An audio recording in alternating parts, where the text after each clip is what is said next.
Hello. आता आपण बघूया तुला जपणार आहेचा एपिसोड रिव्ह्यू. इकडे अनन्या अथर्वला विचारत असते की काय मीरा वहिनीने तू सॉरी बोलला तरी ती तुझ्याशी बोलली नाही, का असं केलं असेल तिने. तेव्हा अथर्व बोलतो हो ना, म्हणजे काय झालं, मी नाकाला बाम लावला तेव्हा मला झणझणत होतं म्हणून ती बर्फ आणायला किचनमध्ये गेली, पण किचनमधून आली तर ती माझ्याशी बोललीच नाही. तेव्हा अनन्या म्हणते किचनमधून आल्यावर ती तुझ्याशी बोलली नाही, म्हणजे तिला कोणी किचनमध्ये काही सांगितलं आहे का? कोणी सांगितलं असेल बरं, कोण असेल असं की तिला तुझ्याशी बोलायला नसेल लावलं. तेव्हा अथर्व शंकेने बघतो आणि बोलतो अशी घरात एकच व्यक्ती आहे. तेव्हा अनन्या बोलते काय मी? ए दादा, काही पण काय बोलतोस, मी नव्हती आणि मी तर घरातही नव्हती, ती तुझ्याशी बोलली नाही हे सॉर्ट आऊट करायला पाहिजे. तेव्हा अथर्व बोलतो तू जसं सांगितलं तसं मी केलं सगळं. तेव्हा अनन्या बोलते की दादा एक काम कर ना, तू ना मीरा वहिनीला डेटवर घेऊन जा. तेव्हा अथर्व बोलतो डेटवर? अगं मला तिला सॉरी म्हणायचं आहे. तेव्हा अनन्या बोलते मग काय झालं, तिथे सॉरी बोल ना, आणि एक असा बॉक्स घे. हे सगळं वेदा गुपचूप ऐकत असते. त्या बॉक्समधून ना तो बॉक्स खोलायचा नाही, तो बॉक्समधून ॲटोमॅटिक सॉरी शब्द वर आला पाहिजे आणि मस्त असं शाहरुख खानसारखं हात पसरव आणि मीरा वहिनी तुला अशी घट्ट मिठी मारेल. हाऊ रोमॅन्टिक ना. तेव्हा तर बोलतो अनन्या सॉरी म्हणायचं आहे मला. तेव्हा अनन्या बोलते काय रे दादा, मग काय झालं, हो बोरिंग. तेव्हा अनन्याचं लक्ष वेदाकडे जातं. वेदा पटकन लपते. इकडे नर्मदा आत्या चहा बनवत असते. तेवढ्यात मीरा येते. काय आत्या, सॉरी तेवढ्यात माया येते. काय आत्या चहा बनवत आहेत ना, मला पण कॉफी हवी. तेव्हा नर्मदा बोलते ए नाही हो, माझा चहा पिऊन होऊ दे, तेव्हा मी बघेन. तेव्हा माया बोलते काय मला कॉफी मिळणार नाही का?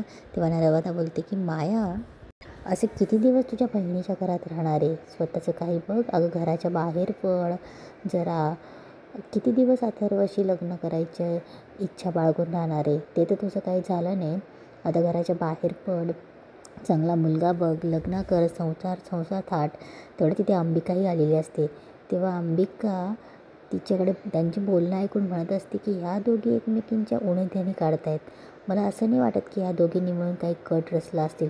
काही कट रचतील ह्या दोघी, मला सावध राहावंच लागणार आहे. पण मला असं वाटतं की मीराला छळ करण्यामध्ये अजून कोणाचा तरी हात आहे. इकडे अनन्या वेदाला बघून बोलते वेदा. तेव्हा अनन्या बोलते वेदा इकडे इकडे इकडे.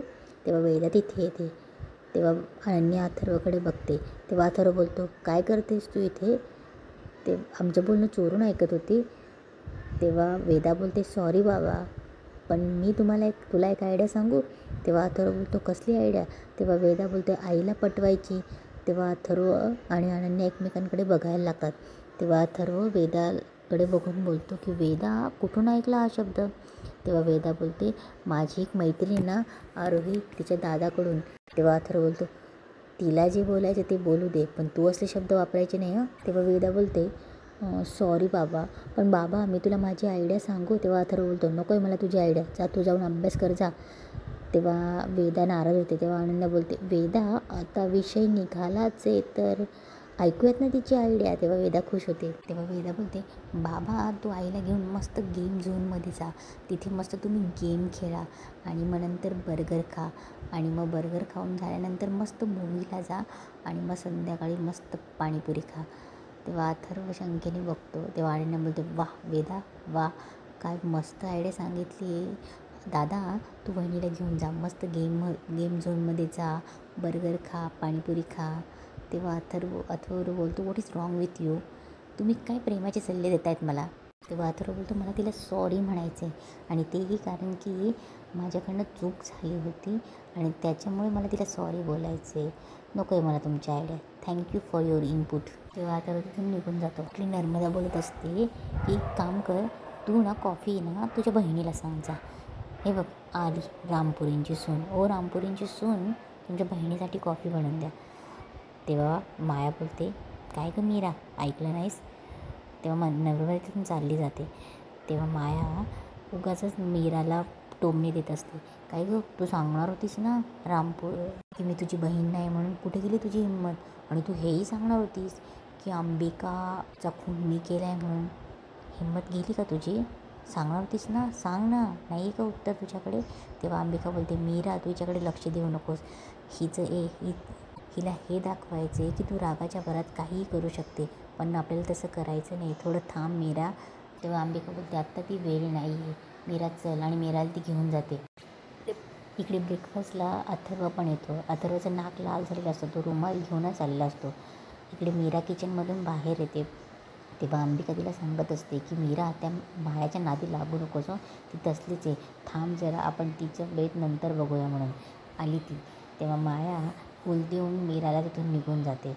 तेव्हा अंबिका बोलते, आणि हां मीरा, अथर्वशी अजिबात बोलू नकोस आणि हां, त्यांच्या शेजारी ब्रेकफास्टलाही बसू नकोस. इकडे मीरा डायनिंगजवळ येते. तेव्हा मंजिरीला बोलते, आईसाहेब तुम्ही बसा, मी वाढते. तेव्हा मंजिरी चेअरवर बसल्यावर अंबिकाकडे बघते आणि बोलते, ही अंबिका प्रत्येक ठिकाणी मीराची राखणदार म्हणून येत असते. माझं घरात वावरणं मुश्किल करून टाकलं हिने. तेवढ्यात अनन्या येते आणि अथर्वला विचारते, दादा मीरा वहिनीने तुला माफ केलं का? तेव्हा अथर्व तिला हळूच बोलतो, हा सगळ्यांसमोर बोलण्याचा विषय आहे का अनन्या? जा तुझ्या जागेवर जाऊन बस. तेव्हा अनन्या बोलते, दादा हा आत्ताच बोलण्याचा विषय आहे, एक काम कर, तू मीरा वहिनीला डायरेक्ट आय लव्ह यू बोलून टाक. तेव्हा अथर्व डायरेक्ट ठसकाच येतो, तो पाणी पित असतो आणि त्याला जोरात ठसका येतो. तेवढ्यात मीरा येते आणि बोलते, वेदाचे बाबा, अहो काय तुम्ही, हळू पाणी प्यायचं ना, वरती बघा, वरती बघा. आणि ती अथर्वचा हात पकडते, हाताच्या पाठीवर हात ठेवते. तेवढ्यात अंबिका बघते आणि बोलते, काय मीरा तू, मी तुला अथर्वशी बोलू नको असं सांगितलं होतं आणि तू हे की त्यांची काळजी घेते. हे मंजिरी ऐकत असते. तेव्हा अनन्या हळूच चिडून बोलते, वहिनी यू ओके ना? तेव्हा मीरा पुन्हा रागत राहते. तेव्हा बोलते, अनन्याताई या तुम्हाला मी नाश्ता वाढते. आणि ती अनन्याला जागेवर घेऊन नाश्ता वाढते. तेव्हा अथर्वला मनातल्या मनात हसायला येत असतं. तेव्हा दादासाहेब मीराकडे बघून आणि अथर्वकडे बघून बोलतात की, अथर्व मीराचं लाल नाक झाले हे मी समजू शकतो, पण तुझ्या नाकाचं काय? दादासाहेब जेव्हा विचारतात ना की अथर्व तुझ्या नाकाचं काय, मीराचं मी समजू शकतो, तेव्हा मंजिरीही बोलते की हो रे अथर्व, काय झालं नाकाला? तेव्हा दामोदर मध्येच बोलतो की अरे मी तो जालीम बाम आणला होता ना, त्याचं सगळं छातीसारखा पसरतोय की काय? तेव्हा सगळे हसायला लागतात. तेव्हा दादासाहेब मायाकडे बघून बोलतात की माया तुझं काय झालं आहे? तेव्हा माया बोलते की काही नाही. तेव्हा दादासाहेब बोलतात, असं कसं काही नाही, तुझ्या चेहऱ्यावर दिसतंय ते, काय झालं आहे? तू प्रॉब्लेम सांग, तुझा प्रॉब्लेम 2 मिनटात सॉल्व्ह होईल. तेव्हा माया बोलते की तो प्रॉब्लेम सॉल्व्ह होऊ शकत नाही. तेव्हा अनन्या बोलते की अगं असं कसं, सांगून तर नाही. तेव्हा नर्मदा बोलते की अगं असं कसं, सांगून तर बघ. तेव्हा माया बोलते की नाही सॉल्व्ह होणार, तो प्रॉब्लेम मीरानेच क्रिएट केला आहे. तेव्हा सगळे शंकेने बघत असतात. तेव्हा माया सांगू लागते की मीराने मला अजून बहीण म्हणून स्वीकारलेलं नाही आहे. तेव्हा सगळे शॉक होतात. तेव्हा माया बोलते की मीराने स्वतःहून मला सांगितले आणि अजून तिने मला बहीण मानलेलं नाही आहे. तेव्हा अथर्व बोलतो की माया काय बोलतेस तू, तिने सगळ्यांसमोर तुला बहीण मानलं आहे ना? तेव्हा माया बोलते, अथर्व तू एकदा तिला विचारून बघ, तिने अजूनही मला बहीण म्हणून स्वीकारलेलं नाही आणि हे तिने मला स्वतः सांगितलं आहे. तेव्हा मंजिरी बोलते, चांगलंच कात्रीत पकडलं आहे मायाने. तेव्हा नर्मदा बोलते, बहीण म्हणजे खेळ वाटतो का दादा यांना? अगं मीरा जे काय आहे ते बोल पटकन. तेव्हा अंबिका बोलते, मीरा या मायाच्या याच्यात येऊ नकोस, ती तुला चांगलं कात्रीत पकडते, आता जे काय ते तुला सावरून घ्यावं लागेल.